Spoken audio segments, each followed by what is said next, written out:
Hi hello ನಮಸ್ತೆ ಎಲ್ಲರೂ ಹೇಗಿದ್ದೀರಾ? ಇವತ್ತಿನ ವ್ಲಾಗ್ ಏನಂತಂದರೆ ನಾನು ಡೈಲಿ ಮಾರ್ನಿಂಗ್ ಸ್ಕಿನ್ ಕೇರ್ ಹೇಗೆ ತೊಗೋತೀನಿ, ಆಮೇಲೆ ನಾನು normally morning skin care routine ಹೇಗಿರುತ್ತೆ ಈ ವ್ಲಾಗಲ್ಲಿ ನಿಮಗೆ ತೋರಿಸ್ತಾ ಹೋಗ್ತೀನಿ ಸ್ಟೆಪ್ ಬೈ ಸ್ಟೆಪ್ ಆಗಿ. ಓಕೆ, ಆಮೇಲೆ ಯಾರೆಲ್ಲ ಹೊಸದಾಗಿ ನನ್ನ ಚಾನಲ್ ನೋಡ್ತಾ ಇದ್ದೀರಾ ಪ್ಲೀಸ್ ನನ್ನ ಚಾನಲ್ನ ಸಬ್ಸ್ಕ್ರೈಬ್ ಮಾಡಿ, ಪಕ್ಕದಲ್ಲಿರೋ ಬೆಲ್ ಬಟನ್ನ ಕ್ಲಿಕ್ ಮಾಡಿ, ಹಾಗೆ ಲೈಕ್ ಮಾಡಿ, ಶೇರ್ ಮಾಡಿ.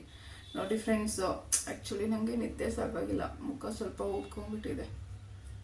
ಇನ್ನೂ ನಿದ್ದೆ ಮಾಡಬೇಕು ಅಂತ ಅನ್ನಿಸ್ತಾ ಇದೆ, ಬಟ್ ಆಫೀಸ್ ಇದೆ, ರಜಾ ಇಲ್ಲ, ಸೊ ಬೇಗ ಎದ್ದೇಳಲೇಬೇಕು. ಬನ್ನಿ ಬೇಗ ಬೇಗ ಹೇಗೆಲ್ಲ ನಾನು ಸ್ಕಿನ್ ಕೇರ್ ತೊಗೋತೀನಿ, ಡೈಲಿ ನನ್ನ ಸ್ಕಿನ್ ಕೇರ್ ರೂಟೀನ್ ಹೇಗಿರುತ್ತೆ ನಿಮಗೆ ತೋರಿಸ್ತಾ ಹೋಗ್ತೀನಿ. ಮೊದಲಿಗೆ ನಾನು ಎದ್ಮೇಲೆ ಮುಖ ತೊಳೆದಾದ್ಮೇಲೆ ಸ್ವಲ್ಪ ಫೇಸ್ ಆಯಿಲ್ ಅಪ್ಲೈ ಮಾಡಿ ಸ್ವಲ್ಪ ಮಸಾಜ್ ಕೊಡ್ತೀನಿ. ಒಂದು 5 ಮಿನಿಟ್ಸ್ ಸಾಕಷ್ಟೇ.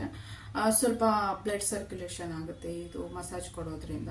ಸೊ ನಾನು ಬಾದಾಮ್ ಆಯಿಲ್ ತೊಗೋತಾ ಇದ್ದೀನಿ. ನಿಮಗೆ ನಿಮ್ಮ ಸ್ಕಿನ್ಗೆ ಯಾವುದು ಸೂಟೇಬಲ್ ಆಗುತ್ತೆ, ಬಿಕಾಸ್ ಎಲ್ಲ ಆಯಿಲು ಎಲ್ಲ ಸ್ಕಿನ್ಗೂ ಸೂಟೇಬಲ್ ಆಗಲ್ಲ.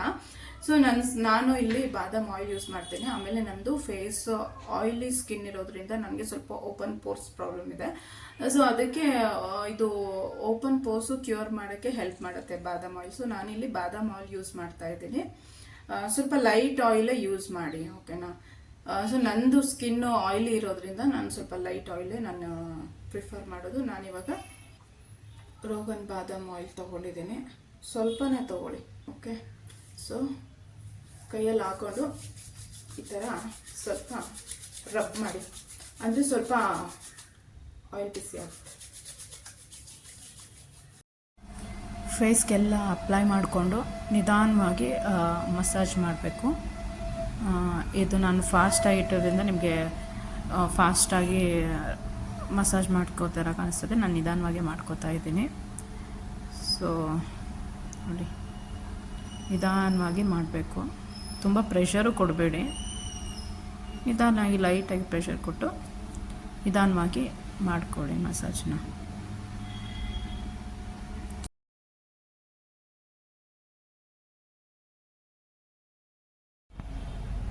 ಸೊ ಕಣ್ಣುಗಳಿಗೂ ಮಸಾಜ್ ಕೊಡಬೇಕಾಗತ್ತೆ, ಕಣ್ಣುಗಳು ತುಂಬ ಸ್ಟ್ರೈನ್ ಆಗಿರುತ್ತಲ್ವ.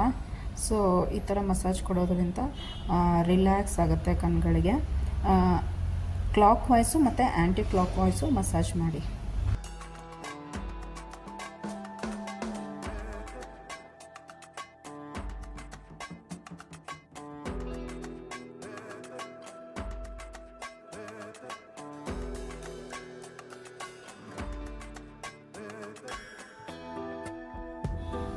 ಸೊ ಈ ಥರ ಐಬ್ರೋ ಪ್ರೆಸ್ ಮಾಡೋದ್ರಿಂದ ನಿಮ್ಮ ಫೇಸು ಗ್ಲೋ ಆಗಿ ಕಾಣಿಸುತ್ತೆ, ಫೇಸ್ ಗ್ಲೋ ಆಗುತ್ತೆ ಆ್ಯಕ್ಚುಲಿ. ಇದನ್ನೊಂದು 10 ಟೈಮ್ಸ್ ಮಾಡಿ, ತುಂಬ ಪ್ರೆಷರು ಹಾಕ್ಬೇಡಿ, ನಿಧಾನವಾಗಿ ಪ್ರೆಷರ್ ಹಾಕಿ ನಿಧಾನವಾಗಿ ಮಾಡ್ಕೊಳ್ಳಿ, 10 ಟೈಮ್ಸ್ ಮಾಡಿ. Next forehead massage.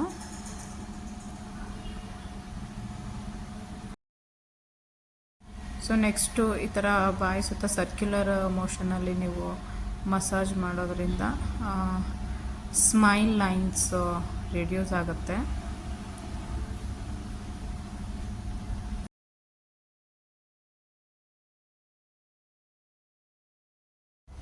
ಸೊ ಕಿವಿ ಹಿಂಭಾಗ ನೀವು ಮಸಾಜ್ ಮಾಡೋದ್ರಿಂದ, ಈ ಥರ 2 ಬೆರಳುಗಳಿಂದ ಮಸಾಜ್ ಮಾಡೋದ್ರಿಂದ ನಿಮ್ಮ ಫೇಸ್ಗೆ ಒಂದು ಗ್ಲೋ ಬರುತ್ತೆ. ನಿಧಾನವಾಗಿ ಮಾಡಬೇಕು. ನೆಕ್ಸ್ಟು ಇದು ಡಬಲ್ ಚಿನ್ ಯಾರಿಗೆಲ್ಲ ಇರುತ್ತಲ್ವ, ಸೊ ಈ ಥರ ಮಾಡೋದ್ರಿಂದ ಡಬಲ್ ಚಿನ್ ಕಡಿಮೆ ಆಗುತ್ತೆ. ಫೈನಲಿ ನಂದು ಫೇಸ್ ಮಸಾಜ್ ಎಲ್ಲ ಮುಗೀತು. ಆ್ಯಕ್ಚುಲಿ ಏನು ಗೊತ್ತಾ, ಆಯಿಲ್ ಮಸಾಜ್ ಮಾಡೋದ್ರಿಂದ ಮುಖ ಏನೋ ಒಂಥರ ಫ್ರೆಶ್ನೆಸ್ಸು, ಒಂಥರ ರಿಲ್ಯಾಕ್ಸ್ ಅನಿಸುತ್ತೆ.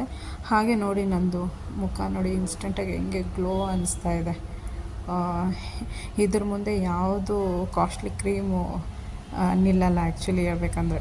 ಅಷ್ಟು ತುಂಬ ಗ್ಲೋ, ತುಂಬ ಸಾಫ್ಟ್, ತುಂಬ ಚೆನ್ನಾಗಿ ಅನಿಸುತ್ತೆ ಆಯಿಲಿಂಗ್ ಮಾಡೋದ್ರಿಂದ ಮುಖಕ್ಕೆ. ಸೊ ನೋಡಿ, ಆಮೇಲೆ ಕೊನೆಗೆ ಈ ಥರ ಸ್ವಲ್ಪ ಟ್ಯಾಪ್ ಮಾಡಿ ಫೇಸ್ಗೆಲ್ಲ ಬ್ಲಡ್ ಸರ್ಕ್ಯುಲೇಷನ್ ಆಗುತ್ತೆ ಇದರಿಂದ. So I done with oiling. So ಒಂದು 5 ನಿಮಿಷ ಬಿಟ್ಟು, ಅಲ್ಲ 3ರಿಂದ 5 ನಿಮಿಷ ಬಿಟ್ಟು ನಾನು ಫೇಸ್ ವಾಶ್ ಮಾಡ್ತೀನಿ. ಸೊ ಇಲ್ಲಿ ನಾನು home made face wash use ಮಾಡ್ತಾಯಿದ್ದೀನಿ. ಇದನ್ನು ನಾನೇ ಮನೇಲಿ ಪ್ರಿಪೇರ್ ಮಾಡಿರೋದು. ಸೊ ಇದನ್ನು ನಾನು ಇವಾಗ ಫುಲ್ ಫೇಸ್ ಎಲ್ಲ ಅಪ್ಲೈ ಮಾಡಿ ಒಂದು ಸ್ವಲ್ಪ ಮಸಾಜ್ ಕೊಡ್ತೀನಿ, ಬಿಕಾಸ್ ಆಯಿಲೆಲ್ಲ ನೀಟಾಗಿ ಕ್ಲೀನಾಗಿ ಹೋಗಬೇಕಲ್ವಾ. ಮೊದಲೇ ನಂದು ಆಯಿಲಿ ಫೇಸು, ಸೊ ಮತ್ತು ಇವಾಗೇನು ಆಯಿಲ್ ಹಾಕ್ಕೊಂಡಿದ್ದೀನಿ ಅದು ನೀಟಾಗಿ ಕ್ಲೀನ್ ಮಾಡ್ಕೋಬೇಕು. ಒಂಚೂರು 1 ನಿಮಿಷ ಮಸಾಜ್ ಕೊಟ್ಟು ನಾನು ಫೇಸ್ ವಾಶ್ ಮಾಡ್ಕೊತೀನಿ.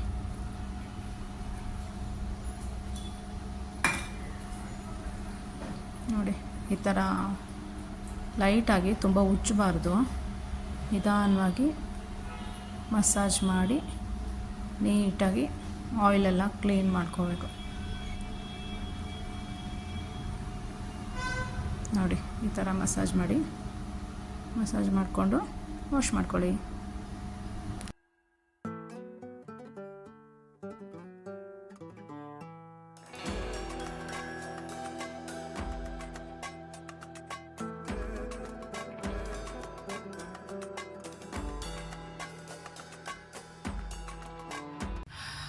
ಆಯಿಲಿಂಗ್ ಮಾಡಿದ್ಮೇಲೆ ನಾನು ಹೋಮ್ ಮೇಡ್ ಫೇಸ್ ವಾಶ್ ಮಾಡಿದ್ದೇನೆ ಅಂತ ಹೇಳಿದ್ನಲ್ಲ, ಅದರಿಂದ ನಾನು ಒಂದು 2 to 3 ಮಿನಿಟ್ಸ್ ಬಿಟ್ಟು ಮುಖ ತೊಳ್ಕೊಂಡೆ.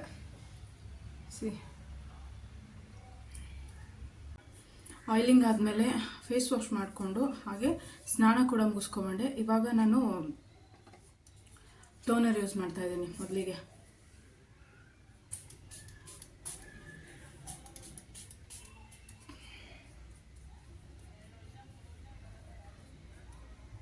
ಟೋನರ್ನ ನೀವೀಗ ಸ್ಪ್ರೇ ಬಾಟಲಿಂದ ಈ ಥರ ಸ್ಪ್ರೇ ಕೂಡ ಮಾಡ್ಕೋಬೋದು, ಇಲ್ಲಾಂದರೆ ಕಾಟನ್ ಪ್ಯಾಡಿಂದನೂ ಅಪ್ಲೈ ಮಾಡ್ಬೋದು.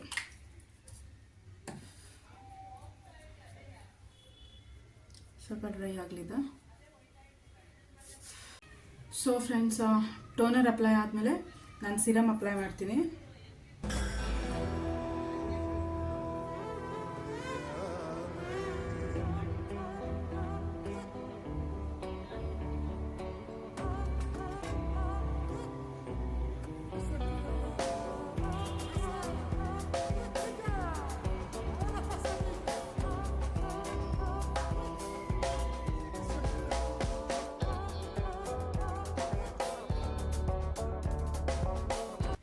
ಸನ್ಸ್ಕ್ರೀನ್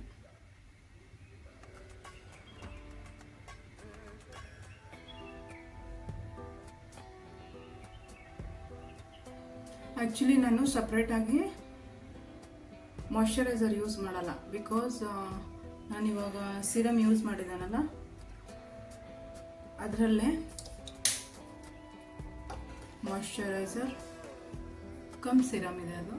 ಸೊ ಅದಕ್ಕೆ ಎಕ್ಸ್ಟ್ರಾ ನಾನು ಸಪ್ರೇಟಾಗಿ ಏನು ಮಾಯ್ಶ್ಚರೈಸರ್ ಯೂಸ್ ಮಾಡಲ್ಲ. ಸೊ ಡೈರೆಕ್ಟಾಗಿ ಆಫ್ಟರ್ ಸಿರಮ್ ನಾನು ಡೈರೆಕ್ಟಾಗಿ ಸನ್ಸ್ಕ್ರೀನ್ ಅಪ್ಲೈ ಮಾಡ್ತೀನಿ.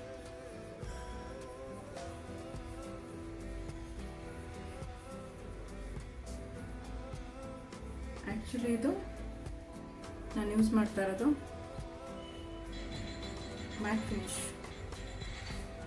ಬಿಕಾಸ್ ನಂದು ಆಯಿಲಿ ಸ್ಕಿನ್ ಇದೆ. ಸೊ ಅದಕ್ಕೆ ನಾನು ಮ್ಯಾಟ್ ಫಿನಿಶ್ ಯೂಸ್ ಮಾಡೋದು.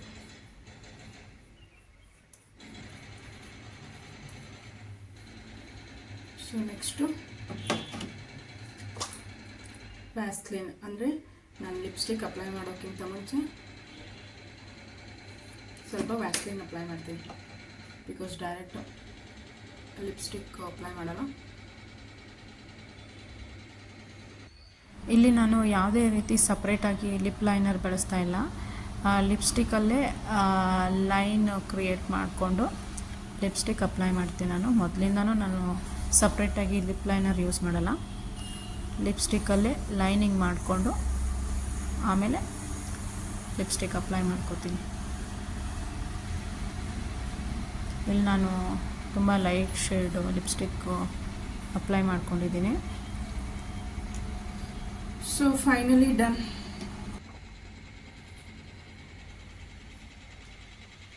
ಸೊ ಬೇಗ ಆಯಿತು ಫ್ರೆಂಡ್ಸ್, ಇಷ್ಟೇ. ನಾನು ಯಾವುದು ಮತ್ತು ಎಕ್ಸ್ಟ್ರಾ ಕ್ರೀಮ್ ಅದು ಏನೂ ಯೂಸ್ ಮಾಡಲ್ಲ. ಸೊ ಫ್ರೆಂಡ್ಸ್, ಫೈನಲಿ ನಾನು ರೆಡಿ ಆದೆ. ಸೊ ಇಷ್ಟೇ ಫ್ರೆಂಡ್ಸ್, ನಾನು ಡೈಲಿ ಸ್ಕಿನ್ ಕೇರ್ ಇಷ್ಟೇ ಮಾಡೋದು. ಅಂದರೆ ಲೈಕ್ ನಾನು ಸಿಂಪಲ್ಲಾಗಿ ರೆಡಿಯಾಗಿ ಹೋಗ್ತೀನಿ ಆಫೀಸ್ಗೆ. ಅಂದರೆ ಏನು ಯಾವುದೇ BB ಕ್ರೀಮ್ ಆಗಲಿ ಅಥವಾ ಫೌಂಡೇಶನ್ ಆಗಲಿ, ಯಾವುದೇ ಸಪ್ರೇಟ್ ಫೇರ್ನೆಸ್ ಕ್ರೀಮ್ ಆಗಲಿ ಅದೆಲ್ಲ ನಾನು ಅಪ್ಲೈ ಮಾಡೋಕ್ಕೆ ಹೋಗಲ್ಲ. ಜಸ್ಟು ನಮಗೆ ಸ್ಕಿನ್ ಏನಂತಂದರೆ ಫ್ರೆಂಡ್ಸ್, ಲೈಕ್ ನಾವು ಫೇರ್ನೆಸ್ ಕ್ರೀಮ್ ಹಚ್ಕೊಳ್ಳೋದ್ರಿಂದ ನಾವು ಬೆಳ್ಳಗಾಗ್ತೀವಿ, ಅದೆಲ್ಲ ತಪ್ಪು. ಆ್ಯಕ್ಚುಲಿ ನಾವು ಬೆಳ್ಳಗಾಗಬೇಕು ಆ ಕಾನ್ಸೆಪ್ಟನ್ನ ತೆಗೆದಾಕಿ ಫಸ್ಟು ನಮ್ಮ ಸ್ಕಿನ್ನ ಹೆಲ್ದಿಯಾಗಿ ಇಟ್ಕೊಳ್ಳೋಕ್ಕೆ ನಾವು ಪ್ರಯತ್ನ ಮಾಡಬೇಕು. ಸೊ ನಮ್ಮ ಸ್ಕಿನ್ನು ಹೈಡ್ರೇಟ್ ಆಗಿರಬೇಕು, ಓಕೆನಾ. ಡೈಲಿ ಇನ್ನೊಂದು ಟಿಪ್ಸ್ ಏನಂತಂದರೆ, ಡೈಲಿ ನಾವು ಆದಷ್ಟು ಜಾಸ್ತಿ ನೀರು ಕುಡಿಬೇಕು ಫ್ರೆಂಡ್ಸ್. ಅಟ್ಲೀಸ್ಟ್ 3 ಲೀಟರ್ ದಿನಕ್ಕೆ ನೀರು ಕುಡಿಬೇಕು, ನಮ್ಮ ಸ್ಕಿನ್ನು ಹೈಡ್ರೇಟ್ ಆಗಿರುತ್ತೆ. ಆಮೇಲೆ ಸಿರಮ್ ಅಪ್ಲೈ ಮಾಡಬೇಕು ಡೈಲಿ. ಮತ್ತು ಸನ್ಸ್ಕ್ರೀನ್ ಸ್ಕಿಪ್ ಮಾಡಲೇಬಾರ್ದು. ನೀವು ಆಚೆ ಹೋಗ್ಬೇಕಂದ್ರೆ ಸನ್ಸ್ಕ್ರೀನ್ ಇಸ್ ಮಸ್ಟ್. ಸನ್ಸ್ಕ್ರೀನ್ ನೀವು ಅಪ್ಲೈ ಮಾಡಲೇಬೇಕು, ಓಕೆನಾ ಫ್ರೆಂಡ್ಸ್. ಸೊ ನೋಡಿ, ಇಷ್ಟೇ ಸಿಂಪಲ್ಲಾಗಿ ನಾನು ರೆಡಿಯಾಗಿ ಹೋಗ್ತೀನಿ. ಸೊ ಇಲ್ಲಿಗೆ ನಾನು ವ್ಲಾಗ್ ಎಂಡ್ ಮಾಡ್ತಾಯಿದ್ದೀನಿ. ಆಲ್ರೆಡಿ ಆಫೀಸಿಗೆ ಟೈಮ್ ಆಗಿಬಿಟ್ಟಿದೆ. ಸೊ ಯಾರೆಲ್ಲ ನನ್ನ ಯೂಟ್ಯೂಬ್ ಚಾನಲ್ ಸಬ್ಸ್ಕ್ರೈಬ್ ಮಾಡಿಲ್ಲ, ಪ್ಲೀಸ್ ಸಬ್ಸ್ಕ್ರೈಬ್ ಮಾಡಿ. ಇಷ್ಟೊತ್ತು ನನ್ನ ವೀಡಿಯೋ ನೋಡೋದಕ್ಕೆ ತುಂಬ ಥ್ಯಾಂಕ್ ಯು. ಬಾಯ್.